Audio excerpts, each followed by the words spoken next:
O mais perigoso da gente ser distraído pelo inimigo é a gente passar a viver uma vida que não dá os frutos que Deus preparou para nós.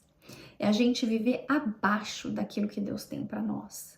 O inimigo não pode nos destruir, mas ele pode e ele vai nos distrair. Eu estava lendo 1 Tessalonicenses, é um livro curto de Paulo até a igreja de Tessalonicenses, e ele começa falando que Satanás provocou impedimentos de quando ele quis visitar a igreja.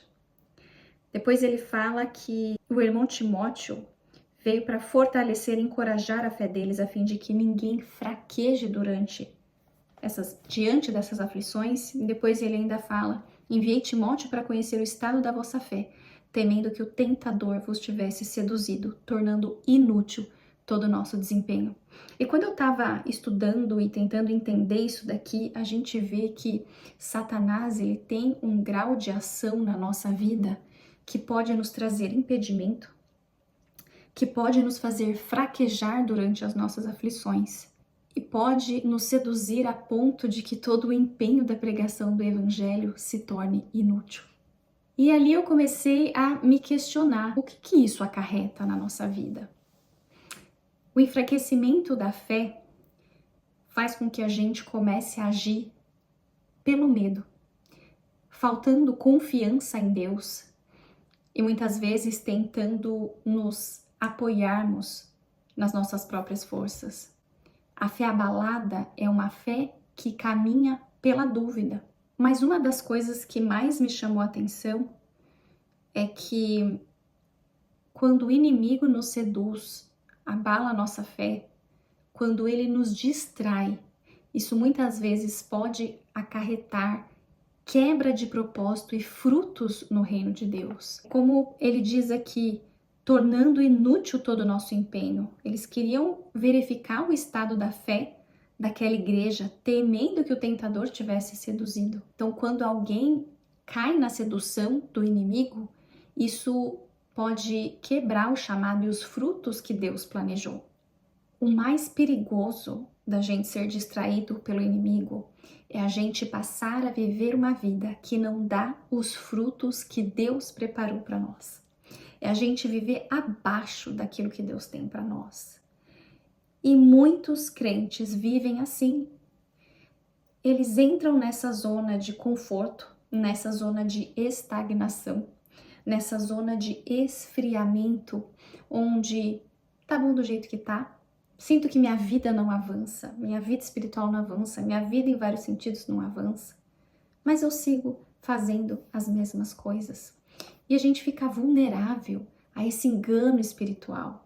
A gente fica vulnerável, inclusive à perda de galardão, porque o nosso galardão no céu, ele é de acordo com as nossas obras.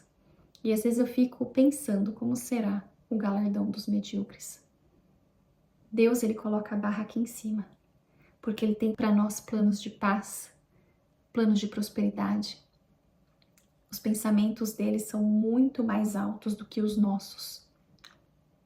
E às vezes a gente simplesmente aceita menos. Deus tem a mesa, Deus tem o banquete.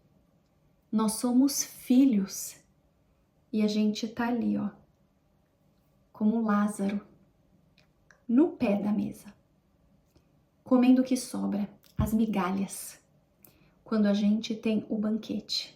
Quando Deus está só esperando a gente sair do chão e se assentar na mesa.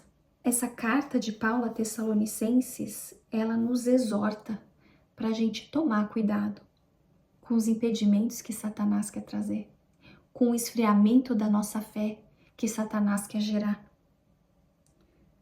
com essa fraqueza que ele quer colocar na nossa vida e que a gente tem que combater. Por isso que nós temos que encorajar uns aos outros. O próprio texto diz, a gente tem que ficar firme. Vamos suplicar continuamente, noite e dia, para que possamos ver o vosso rosto e suprir o que falta à vossa fé. E esse é o papel da igreja. É um suprir no outro o que falta na fé. É um ajudar o outro quando tá fraquejando, quando tá caindo, quando tá esfriando, quando tá frio. A gente vê crentes frios.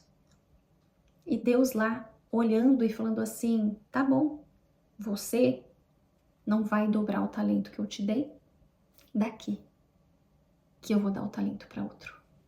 E a gente aceita viver essa vida muito abaixo daquilo que Deus tem para nós. Que hoje a gente possa orar e falar: Deus, que eu não aceite nenhuma vírgula a menos daquilo que o Senhor tem para mim. Porque o Senhor não é um Deus de mediocridade. Aquilo que o Senhor tem excede tanto, Senhor, o meu conhecimento, os meus pensamentos, mas eu quero, Deus, aquilo que vem de Ti, eu quero a Tua vontade, que nenhum homem coloque rótulos na minha vida que não sejam aqueles que o Senhor tem para mim.